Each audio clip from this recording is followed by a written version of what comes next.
আসসালামু আলাইকুম। আজকে আমরা আল্লাহু যুল ফাদলিল আযীম এর তারকিব করব।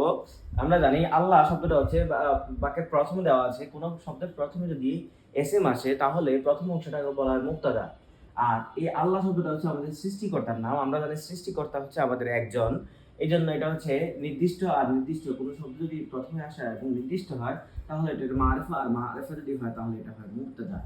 আচ্ছা, এখন আমরা এর পরবর্তী পেয়েছি জুলফাতুল আযীম। আমরা জানি তাহতা, ওরা, খলফা, আমামা, ফাওকা, জু, মিসলু, ওরা, এই শব্দগুলা কুল্লু, এই শব্দগুলা যেখানেই আসুক না কেন, বাক্যের যেখানে আসুক, এর পরবর্তীতে চাই নাকেরা হোক কিংবা মারেফা হোক, সবসময় এই অংশটা হবে মুদাফ আর বাকি যে অংশটা আছে সেটা হবে মুদাফ ইলাইহি।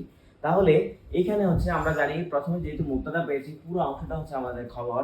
যেহেতু আমরা জানি জু হচ্ছে সর্বদা কি হয়, মুদাফ হয়। এর পরবর্তীতে দেখতে পাই আমরা পাইতেছি যে এখানে হচ্ছে দুইটা শব্দের মধ্যে আলিফ লাম দেওয়া আছে। আমরা জানি মারিফার পরে যদি মারিফা আসে তাহলে প্রথমটাকে বলা হয় মাউসুফ, পরেরটাকে বলা হয় সিফাত। মাউসুফ সিফাত মিলে স্বাভাবিকভাবে হয় যে আমরা জানি যেহেতু আগে হচ্ছে মুদাফ আছে তাহলে এই অংশটা হবে মুদাফুন ইলাইহি। তাহলে আমরা এটাকে লিখি মাউসুফুন, আর এটা হচ্ছে সিফাত। মাউসুফ সিফাত মিলে আগে যেহেতু হচ্ছে আমাদের মুবতাদা আছে, মুদাফ আছে, তাহলে এই অংশটা হবে মুদাফুন ইলাইহি।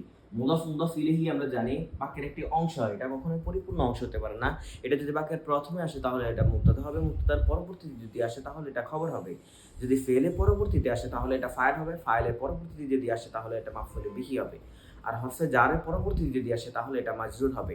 যেহেতু আমাদের এটা মুবতাদার পরবর্তীতে এসেছে, আমরা জানি মুবতাদার পরবর্তীতে একটা শব্দ আসুক, নাকের আসুক কিংবা মারিফা আসুক, অথবা মুদাফ ইলাইহি আসুক, কিংবা মাউসুফ অথবা সিফাত আসুক, জুমলায় ইসমিয়া আসুক, জুমলায় ফেলি আসুক, কিংবা জুমলায় জুমলা আসুক, যাই আসুক না কেন মুবতাদার পরবর্তী অংশটা অবশ্যই কি হবে, খবর হবে।